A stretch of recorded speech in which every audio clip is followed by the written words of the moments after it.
quick check back to second. Now comes home.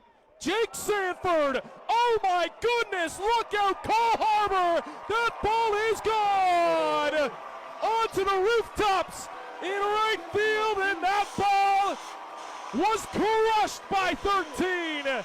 Sanford strikes again, and Welland, it's a 3-run homer. They take a 4-0 lead. And told him he would look for a pitch to drive, and oh boy, did he ever get one.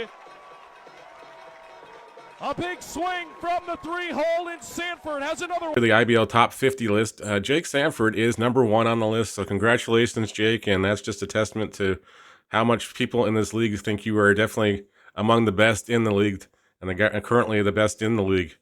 So congratulations, and thanks for doing the show tonight. Yeah, thank you for having me. I appreciate that as well. I'm excited to get it going tonight too at the pond. Oh, exactly. Of course, the Welland Jackfish, not the finish you guys were envisioning last year as far as everything else. You ran into a very, very difficult Guelph Royals pitching staff, and I guess that's where we'll start and everything else. What do you guys got to do differently this year to just get over that, I guess, get past them and get back to where you guys want to be? No, yeah, we're a great team, and in the playoffs we came up a little bit short. We kind of struggled at home a little bit in the playoffs, which was kind of crazy after our regular season at home. But we just had they had some timely hits, and that's what we need to put together. And I know we can, and we've got a great team, great lineup, and a lot of the same guys from last year as well, and a lot of new faces. Well, exactly, and of course, how is it as you've played around all different places? You played in the Frontier League in Ottawa. You played some other places in the college levels and everything else, but you played in the minors. How is it being like the atmosphere? How does the Welland Jackfish atmosphere compare to any of those other teams you played for? Yeah, it's pretty well unmatched. Like some of the teams I played at, there were some bigger levels and everything like that, but just the fan base here and just the town of Welland and everything, the buzz around it. Like you can even feel like today, like opening day, you can feel everybody's excited, and you see the posts and everything. So it's just a great crowd to play in front of every day, and sold out as well. So I've got to go back a little bit down the history line. I remember seeing you, I think the first time I ever ran into you was at the National Championships in St. Thomas. I went to the Home Run Derby because I just had some friends and everything else that were playing in the area and everything. Okay, yeah, well, let's go watch the Derby. You put on a show that day. You put on an absolute show that day, and people told me, like, I guess the year before you were playing on the seniors one, and did pretty much the same thing too. So it was just I went to senior nationals the year before in Victoria. That was pretty cool. We were hitting into the bay there. Yeah. So that was pretty awesome. Then I went to St. Thomas the next year before I ended up going to Western Kentucky. That was kind of my last junior year there, and it's kind of funny. I actually beat one of my future teammates in the finals, Brendan Datson. So it was kind of funny. I always give him crap about that. Yeah, we had Brendan, and Brendan was nice enough to do the show actually a couple of weeks ago too. So he brought that up to my attention. It's like, yeah, you beat me in the Home Run Derby, and I was like, oh, okay, we'll have to bring that up. And then of course last year with Welland hosting the Derby and everything else, you were in tough. You were in tough, but I think you were having some fun and everything else. And I think you just finally were starting to feel comfortable at the plate again, because I know you were struggling a little bit, and I don't know, were you putting a lot of pressure on yourself to hit home runs in that ballpark before that? I know, like, Alec and everybody else were always riding you on the broadcast. Like, he hasn't got one yet, but like Alec's like, don't worry, he's gonna get one.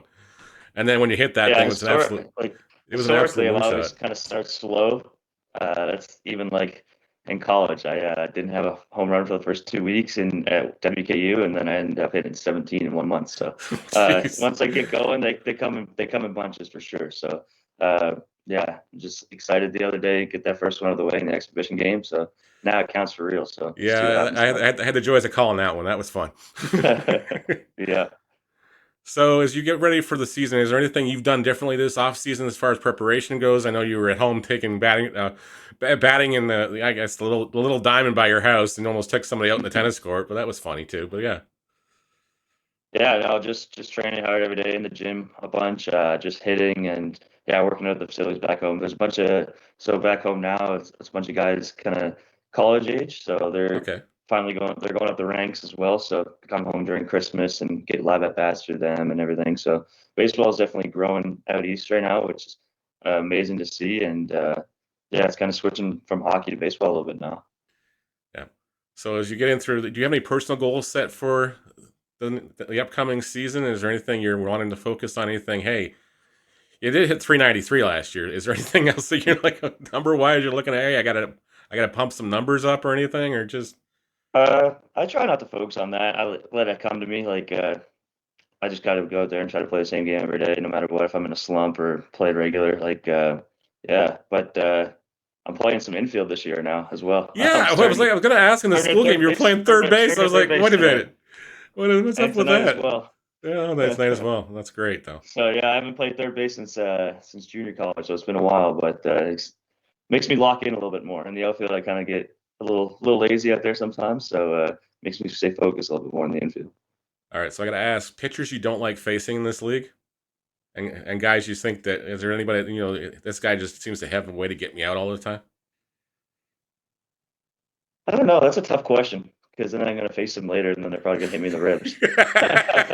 So I don't know. I don't know. There's some good arms on every team, but yeah, there's also some tough at bats. They in this league with the no pitch clock, they kind of take their time, so it's a little bit hard to stay focused Yeah. in the batter's box. But yeah, some of the guys mix up some stuff here and there, so that's what makes it a little tough. But I just get excited to go out there every day and play. Like we played last Thursday, and then we haven't played till tonight, so it's been a while. That's a long layoff for you guys as far as, but then of course the season's Yeah. get underway tonight, and then you guys you're back right at it. You're in Hamilton tomorrow to face the Cardinals, and that team's definitely a different team than they were last year. Well, Royals are different than last year. Brantford, Kitchener, a lot of teams have definitely.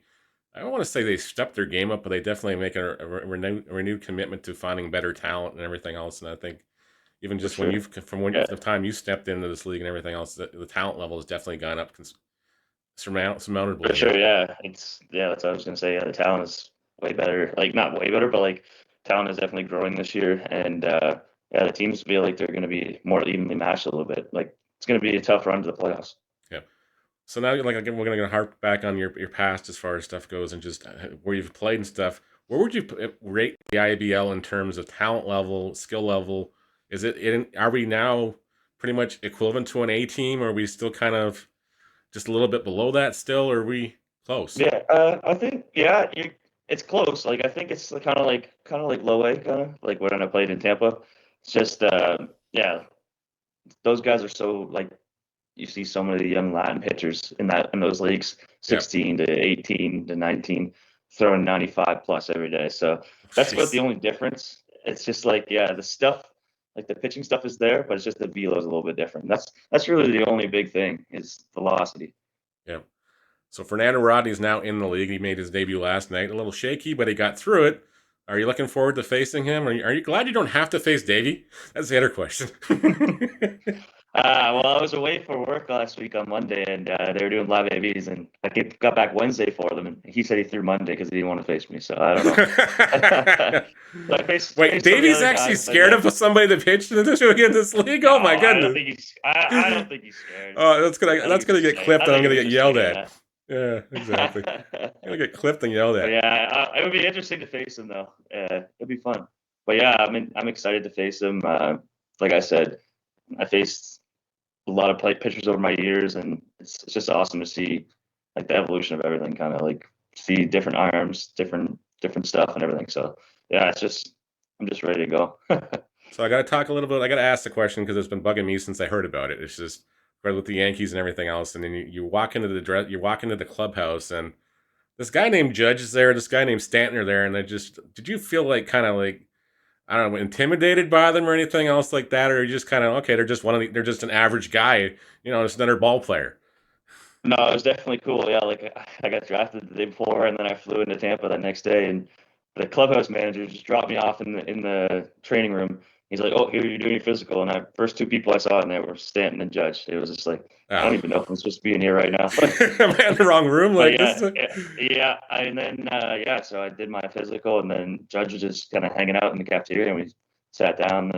Volpe was there at the time as well, so it was like a bunch of us there, just kind of like chatting up and just talking to him. He's a cool guy. He just sat there, Judge, and yeah, he just sat there and talked to us for like 15 minutes and told us about his rise to the ranks and how he enjoys everything. Because yeah, it was a tough time for him as well because he was rehabbing. So like he yeah. wants to be out there with his guys too. So yeah, I'm just glad he took the time to do that. Like he didn't have to, but like it was No, just awesome exactly. to But welcome it's us to just the great that those organization. guys.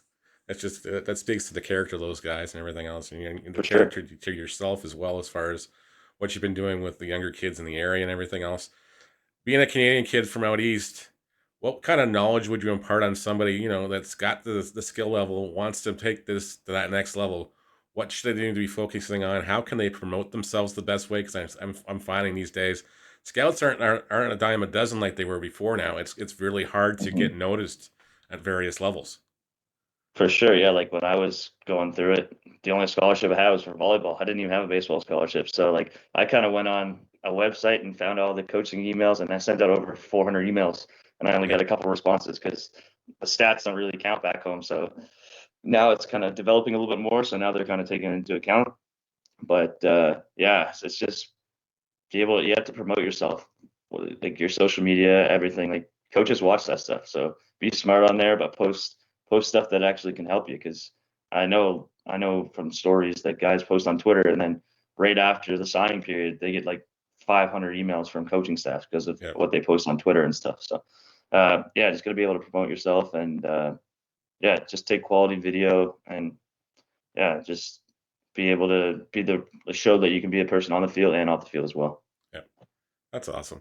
So I got to ask about, because I don't know if you saw the Bay Area Baycats Media Day announcement and everything else. So they asked Ryan Real about the home run derby, and then he pretty much self-declared himself as eligible for the derby. So is Jake Sanford going to do the same thing? Why not? Why I like not? it. Why not? Why not? Why not? Let's see how it goes. Well, I went into the Derby last year with only one home run, so Yeah. it was No, and kind of that's, I was the 8 seed. I was the 8 seed because I only had one home run. But yeah, let's hope there's a little bit better get a little bit of better turnout of the second round this year. well, I won't take up much more of your time. I do appreciate you spending the time on your Saturday morning before you guys have your home opener this evening and everything else. And I'll pop down the dugout to say hi tomorrow. But thank you so much for your time today, Jake, and all the best to you this season in the Welland Jackfish as well. No worries. Thank you, and thanks for having me. Anytime, sir. Take care.